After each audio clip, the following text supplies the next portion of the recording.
body under my bed and no one believed me. I was 12 when it happened. While taking inventory of my marble collection, my tigers, I rolled underneath my bed. Without a second thought, I reached under and felt around. That's when my hand touched hers. At 12, the only hands I had ever held were those of my parents when I was little. Right away I knew what it was when those cold appendages met mine. I recoiled my hand and backed into the adjacent corner of my room. Once I calmed down, I got on all fours and lowered my face to the floor. The last thing I remembered were those eyes, the most intense blue eyes I had ever seen, even to this day. The next thing I knew, I was waking to the concerned faces of my parents standing over me. My sister, Jill, relayed that I released a blood-curdling scream and passed out right after. Not long after I came to, the memory of what triggered the episode came flooding back. I proclaimed that there was a body under my bed. And of course, like the majority would, my parents thought I was full of shit. They said it was just a bad dream. It's just your imagination. But I was adamant and persistent. They had no choice but to investigate. I sat and waited, huddled on the couch. I covered my ears and closed my eyes to prepare for the scream that I knew would come from my mother. When it didn't come, I held my breath and cracked my lids just enough to see my parents standing before me again. Their expressions were less that of concern and more of annoyance. They scolded me for playing such a silly prank, and that was that. My parents were of the no-nonsense variety, especially my dad. Their irritation with the situation made me question if I truly saw what I thought I saw. For the rest of that evening into the night, I avoided my room.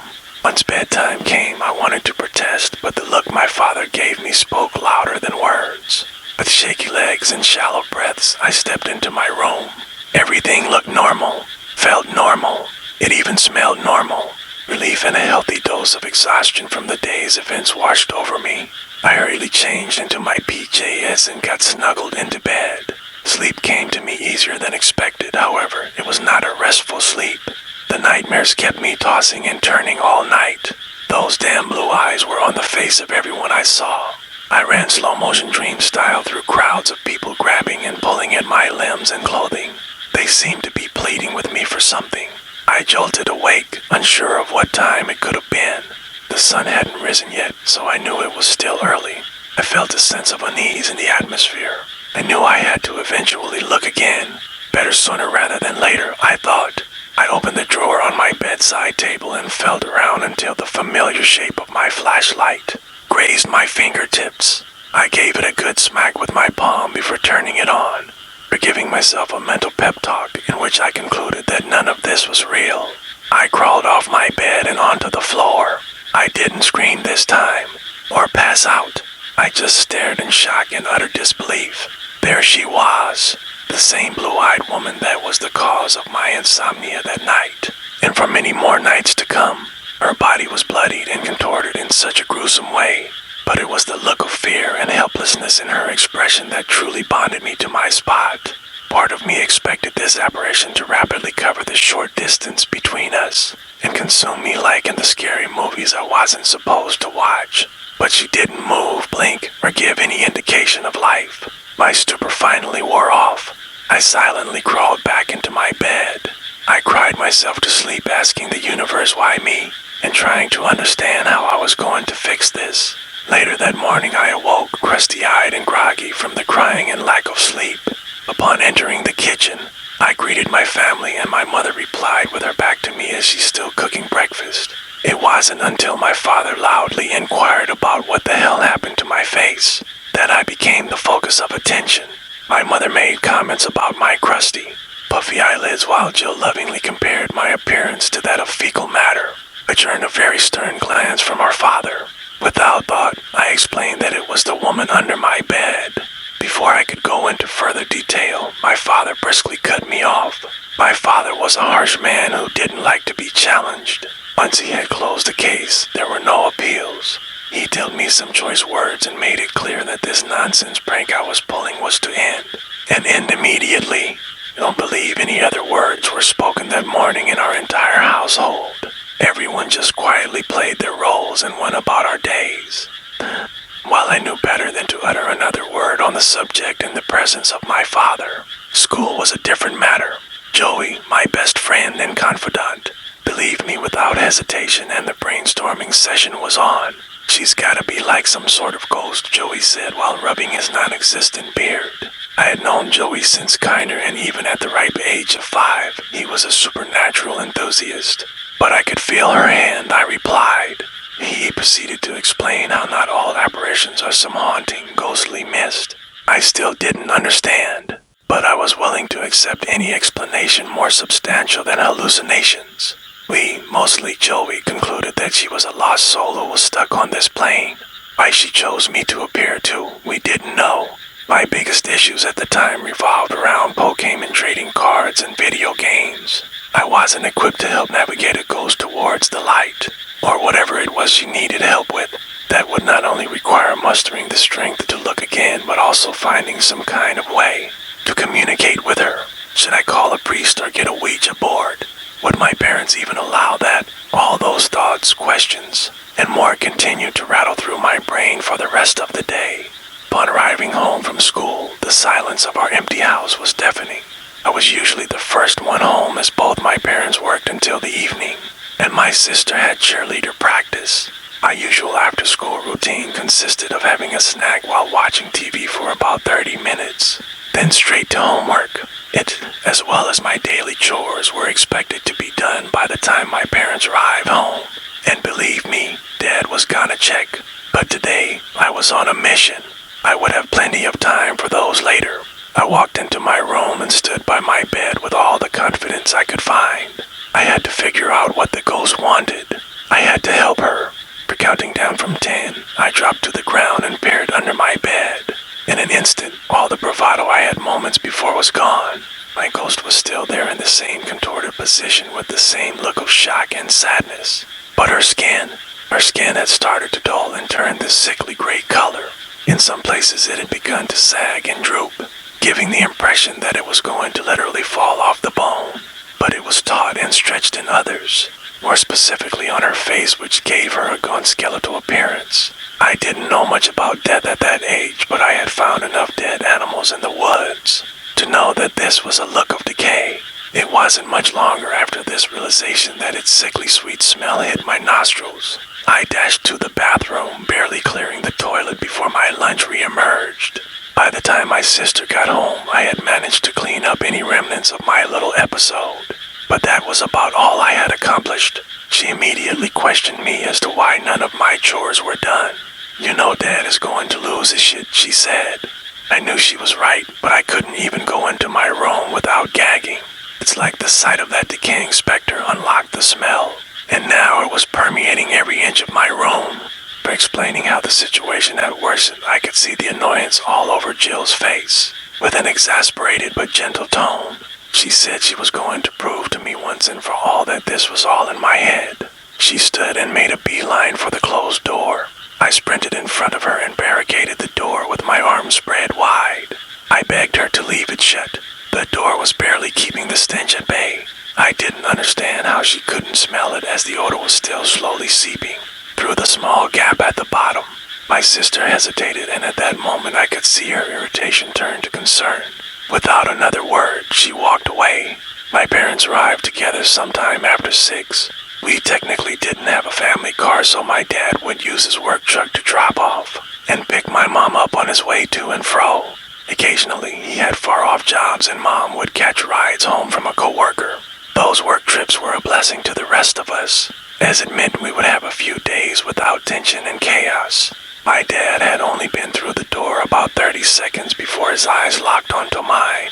I swallowed the knot that had formed in my throat the second I heard the car pull into the yard. I tried to get ahead of his anger by word vomiting what was happening and why I had done no chores.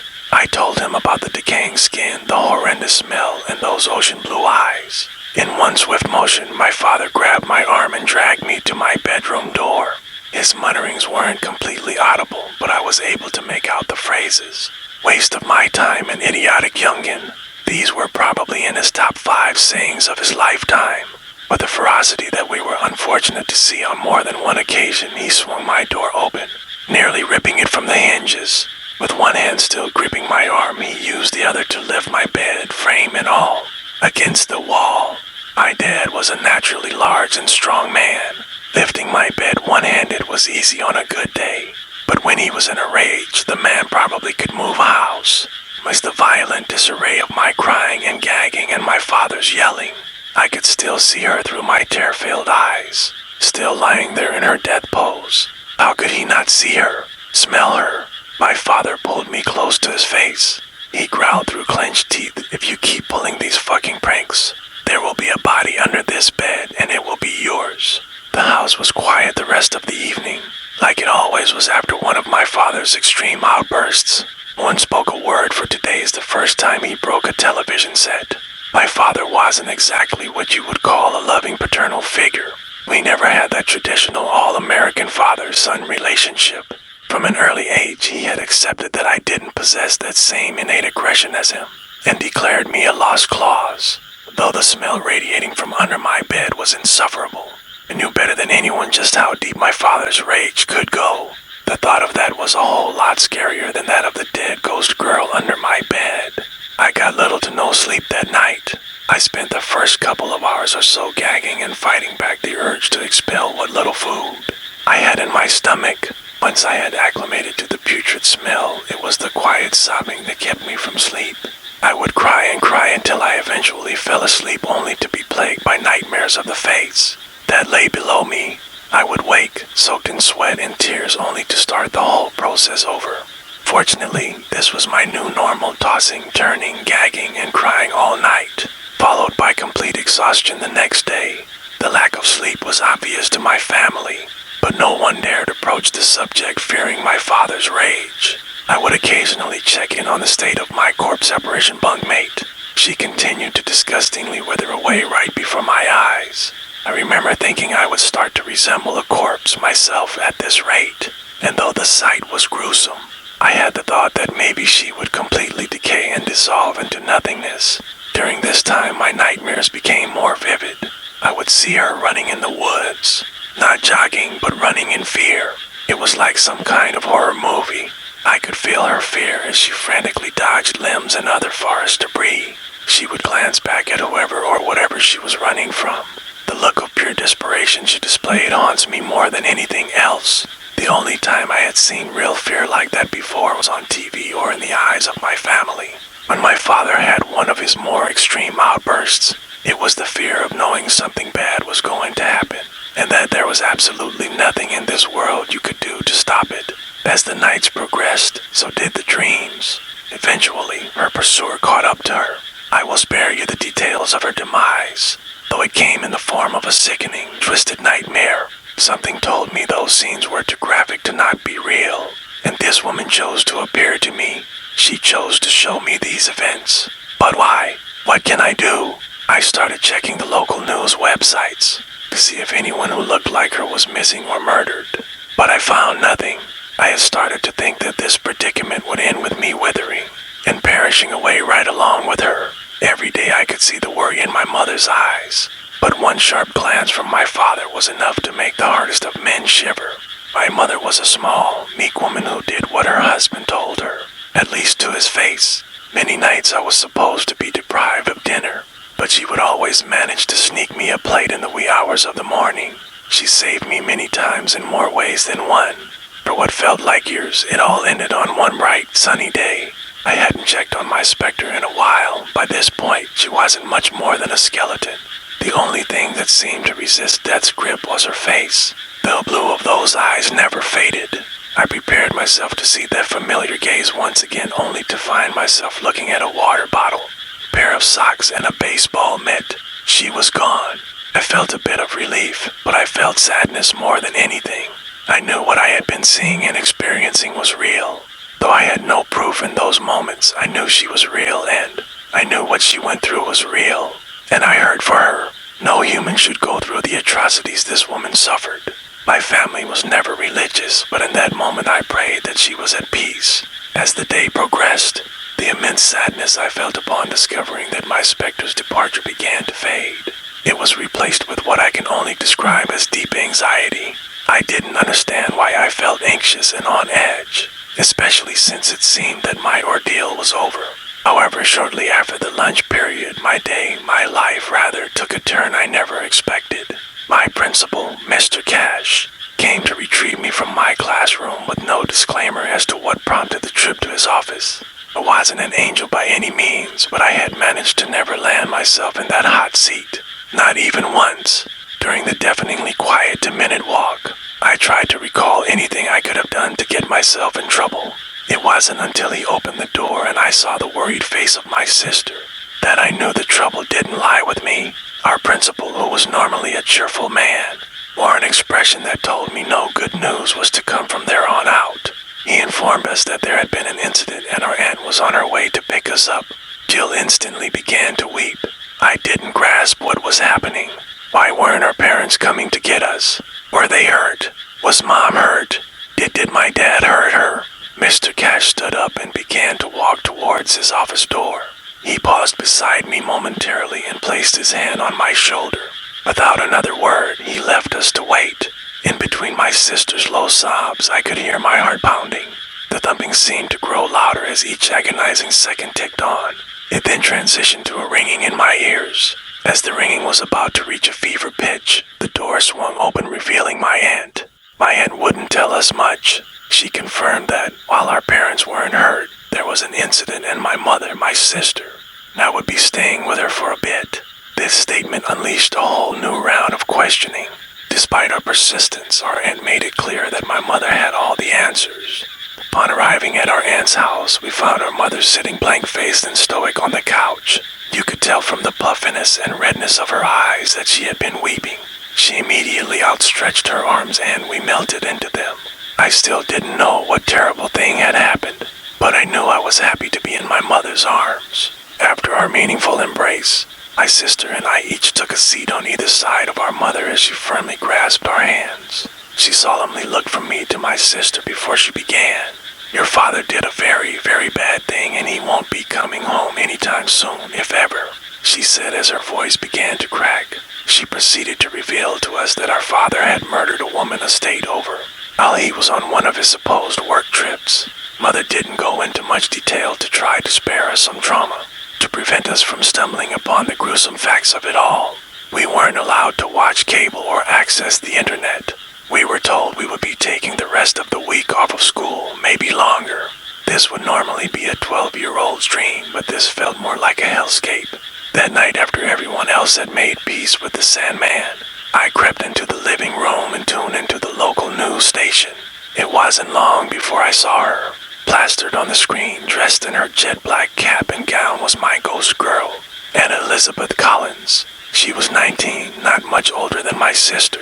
Anna had fallen in with the wrong crowd shortly after graduating high school.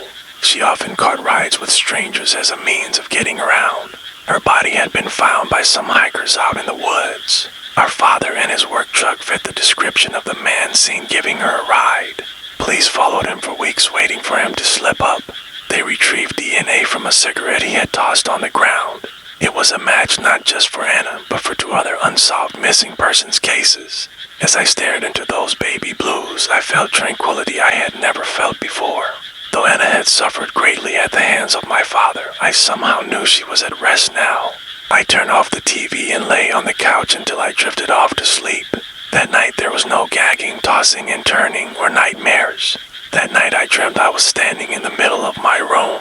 Anna appeared in my doorway, but not as the mangled corpse I was used to, but how she looked in the photos and videos on the news. Her face was serene and angelic. She glided across the room as the light of her aura filled the entire space around us. She placed a hand on each of my shoulders and gently pulled me into an embrace. I knew that life was going to be very different for my family and me after this, but in that moment I knew we would eventually be okay.